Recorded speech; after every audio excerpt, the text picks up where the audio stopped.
Hello friends, రేపటి complete episode ఇప్పుడు ఈ వీడియోలో చూడండి.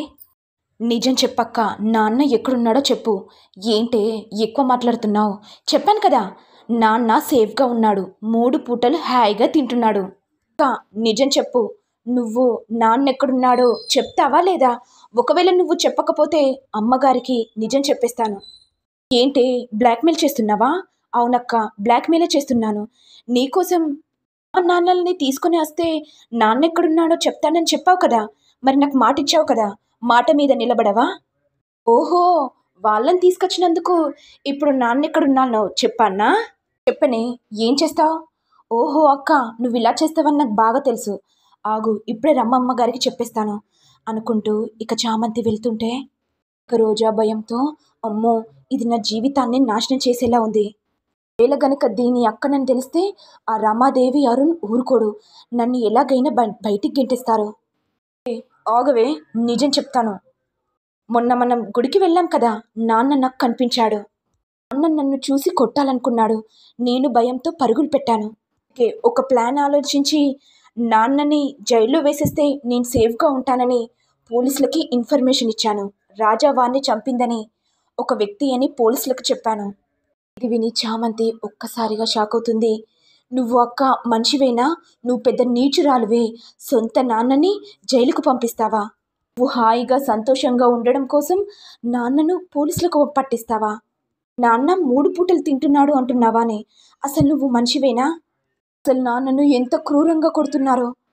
నాన్న నిన్నెంత ప్రేమగా చూశాడో, కాలికి మట్టంటకుండా పెంచాడే, అలాంటి నాన్నను పోలీసులకు ఎలా పట్టించబుద్దైందే? ఏంటే నీ సోది చెప్తున్నావు? నీ సోది వినే నాకు ఓపిక లేదు, అర్థమైందా? కదా నాన్న జైల్లో ఉన్నాడని, వెళ్ళి నాన్నను కలువు. ఇక రోజా చెప్పగానే చామంతి ఏడ్చుకుంటూ వెళ్తుంటే, ఏయ్ ఆగవే, నాన్న నా గురించి చెప్తాడు. నువ్వు నేను ఇక్కడున్న విషయం చెప్పావంటే ఏం చేస్తానో నీకు బాగా తెలుసు కదా, మైండ్లో గుర్తుపెట్టుకో. ఇక చామంతి ఏమో పోలీస్ స్టేషన్కి వెళ్ళి, సార్ మా నాన్న ఇక్కడే ఉన్నాడంట కదా, ఏ కేసులో అరెస్ట్ అయ్యాడు? ఏ కేసు తెలీదండి. అమ్మపో, ఏ కేసులో ఉన్నాడో తెలుసుకో. సార్, ఈ స్టేషన్లో ఉన్నారని మా అక్క చెప్పింది సార్. ఏంటమ్మా ఏం మాట్లాడుతున్నావు? ఏ కేసు తెలియకుండా ఎలా వస్తారమ్మా? బుద్ధిని తినడానికే వస్తారు కదా, పోమ్మపో ఇక్కడి నుంచి. అయ్యో సార్, చెప్పేది వినండి సార్. ఏంటమ్మా ఎన్నిసార్లు చెప్పాలి? వెళ్ళని చెప్తే అర్థం కావట్లేదా? నిన్ను కూడా ఏదో కేసులో బుక్ చేయన్నా ఏంటి అని అనేసరికి ఇక చామంతి ఏడ్చుకుంటూ వెళ్తుంటే రామచంద్రయ్య చూసి, అమ్మ చామంతి, నాన్న నిన్ను అరెస్ట్ చేయడం ఏంటి నాన్న? ఏమోనమ్మా, నాకు కూడా తెలీదు. నేను నీ అక్క గురించి వెతుకుతున్నాను, ఇంతలో పోలీసులు వచ్చారమ్మా. నీకు ఇంకో విషయం కూడా చెప్పాలమ్మా. రాజావారిని రాణివారిని చంపింది ఎవరో నాకు తెలుసమ్మా. ఏంటి నాన్న? వారెవరు చెప్పు నాన్న. అంటే అది అని రామచంద్రయ్య రమాదేవి విషయం చెప్పబోతుండగా ఇంతలో కానిస్టేబుల్ చూసి, మీ నాన్న పెద్ద కేసులో ఇరుక్కున్నాడు. రాజావాణ్ణి రాణివాణ్ణి చంపింది మీ నాన్న కాబట్టి 1 సంవత్సరం 5 సంవత్సరాలు కూడా కాదు, జీవిత ఖైదీగా పడేటట్టుంది. ఇది విని చామంతి ఒక్కసారిగా కుప్పకూలిపోతుంది. ఏంటి నాన్న, మన బతుకులు ఇలా అవుతున్నాయి? ఎవరికి ఏ అన్యాయం చేయం, కానీ ఆ దేవుడు మనకి అన్ని కష్టాలని తీసుకొస్తున్నాడు. చామంతి ఏడవకమ్మా, ఏదో ఒక రోజు మనకు కూడా మంచి రోజులు వస్తాయమ్మా. నీకో విషయం తెలుసా అమ్మా? రోజా నేను నా కళ్ళతో చూశానమ్మా. నాకు తెలియకుండా ఆ రోజా పెళ్లి చేసుకుందమ్మా. దాన్ని అంతు చూస్తానమ్మా. ఏదో ఒక రోజు నేను తప్పకుండా ఈ జైల్లో నుంచి బయటికి వచ్చి ఆ రోజా సంగతి చూస్తాను అని అనుకుంటూ ఉండగా ఇక చామంతి టెన్షన్ పడుతూ, నాన్న అక్క గురించి ఎందుకు ఆలోచిస్తున్నావు? అక్క తన లైఫ్ తను నచ్చినట్టుగా బతుకుతుంది. ఇప్పుడు మన గురించి ఆలోచించు నాన్న. ఎలాగైనా సరే నిన్ను బయటికి రప్పించాలి. నాన్న, ఏదో రాజావాణ్ణి రాణివాణ్ణి చంపింది ఎవరో చెప్పు నాన్న. ఆ కిరాతకులు ఎవరంటే రామచంద్రయ్య చెప్పబోతుండగా ఇక ఎస్ఐ పిలిచి, ఏ అమ్మ, టైం అయిపోయింది, ఇక వెళ్ళు నువ్వు. ఇక చామంతి ఏడ్చుకుంటూ, నాన్న నువ్వు జాగ్రత్తగా ఉండు, ఒక లాయర్ని తీసుకొని వస్తాను నాన్న, అన్ని విషయాలు నిజాలు చెప్పేసేయి నాన్న, ఇక నేను వెళ్ళొస్తాను నాన్న అనుకుంటూ ఇక చామంతి ఇంటికి వచ్చేస్తుంది. ఇటు ఏమో రమాదేవి ఆలోచిస్తూ, అసలు చామంతి రోజాకి ఎందుకు సహాయం చేస్తుంది?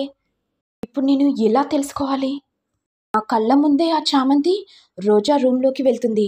అంటే రోజాకు, సామంతికి ఏదో సంబంధం ఉంది. హలో జగదీష్ వచ్చి, "ఏంటి చెల్లెమ్మ ఆ చామంతి గురించే కదా ఆలోచిస్తున్నావు? నాకు కూడా అదే ఆలోచన అర్థం కావట్లేదు చెల్లెమ్మ. ఆ చామంతి సంగతి చూద్దాం చెల్లెమ్మ. ఫస్ట్ మన టార్గెట్ చామంతి. ఆ తర్వాత రోజా. చామంతి మనకు అన్నిటికీ అడ్డుగా ఉంటుంది." అన్నయ్య, నువ్వు చెప్పేది కూడా నిజమే. ఈ చామంతి అడ్డుని తీసేస్తే ఇక రోజాని మనం ఈజీగా బయటికి గెంటేయొచ్చు. చామంతి, ఇక మా టార్గెట్ నువ్వే. నీ బయోడేటా అంతా తెలుసుకుంటాను. అప్పుడే కదా నీ గురించి, ఆ రోజా గురించి, మీ అమ్మ గురించి, మీ నాన్న గురించి అన్నీ తెలిసిపోతాయి. ఇటు ఏమో రోజా సంతోషపడుతుంటే ఇంతలో అరుణ్ వచ్చి, రోజా, అసలు ఏ పూజ చేసినా మనకు ఎవరో ఒకరు అడ్డుగా ఉంటున్నారు. అసలు మనకు ఎవరు అన్యాయం చేయాలనుకుంటున్నారు? నాకేం అర్థం కావట్లేదు రోజా. నువ్వంటే నాకు ప్రాణం. నీకేదన్నా అయితే నేను భరించలేను రోజా. అరుణ్, నాకేం కాదు.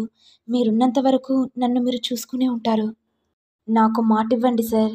ఏ తప్పు చేసినా సరే నన్ను ఇంట్లో నుంచి వెళ్ళగొట్టనని. ఏంటి రోజా అలా మాట్లాడుతున్నావు? మనిషన్నాక చిన్న చిన్న తప్పులు చేస్తూనే ఉంటారు కదా. నీకు నేను మాటిస్తున్నాను. ఏ తప్పు చేసినా సరే నిన్ను ఇంట్లో నుంచి వెళ్ళగొట్టను. ఇక రోజా మనసులో నవ్వుకుంటూ, నాకు తెలుసు సార్. ఏదో ఒక రోజు నా నిజ స్వరూపం మీకు తెలిసిపోతుంది. అప్పుడు మీరు కోపంతో నన్ను బయటికి గెంటేయాలని చూస్తారు కదా. అప్పుడు నాకు మాటిచ్చిన విషయం మీకు చెప్తాను. అంతే కదా సార్, అన్ని ప్లాన్లన్నీ ముందుగానే పెట్టుకొని మీతో మాట తీసుకుంటున్నాను. అనుకుంటూ రోజా తనలో తాను నవ్వుకుంటుంది. చామంతి ఇక రూమ్‌లోకి వచ్చి ఏడుస్తుంటే, ఇంతలో ప్రేమ్ వచ్చి, "ఏంటి చామంతి, ఎందుకు ఏడుస్తున్నావు? ఒక విషయం తెలుసా బాబు, మా నాన్నను పోలీసులు అరెస్ట్ చేశారు. జైల్లో ఉన్నాడు. వెళ్ళి చూసొచ్చాను. మా నాన్నను చాలా మంది కొట్టారు. గాయాలయ్యాయి. మా నాన్నని చూస్తుంటే చాలా బాధగా అనిపించింది బాబు." అనుకుంటూ చామంతి ఇక ప్రేమ్‌ని హగ్ చేసుకొని ఏడుస్తూ ఉండిపోతుంది. ప్రేమ్ మాట్లాడుతూ, "చామ్, నువ్వెందుకు టెన్షన్ పడుతున్నావు? నేనున్నాను కదా. మీ నాన్న ఏ తప్పు చేయలేదని నీకు నమ్మకం ఉంది కదా. నాన్నకు నేనొక లాయర్‌ని పెట్టిస్తాను. బెయిల్ కూడా ఇప్పిస్తాను. ఓకేనా? నువ్వేడవకు చామ్. నువ్వేడుస్తుంటే నాకు కూడా కన్నీళ్ళొస్తున్నాయి. ఇప్పుడు హ్యాపీగా ఉండాలి చామంతి" అని అనేసరికి ఇక చామంతి ప్రేమ్ వైపు అలాగే చూస్తూ ఉంటుంది. మరి నెక్స్ట్ ఎపిసోడ్‌లో ఏం జరుగుతుందో చూడాలి. మరి మీకు వీడియో గనుక నచ్చినట్లయితే లైక్ చేయండి, షేర్ చేయండి, సబ్స్క్రైబ్ చేయండి. Thank you all.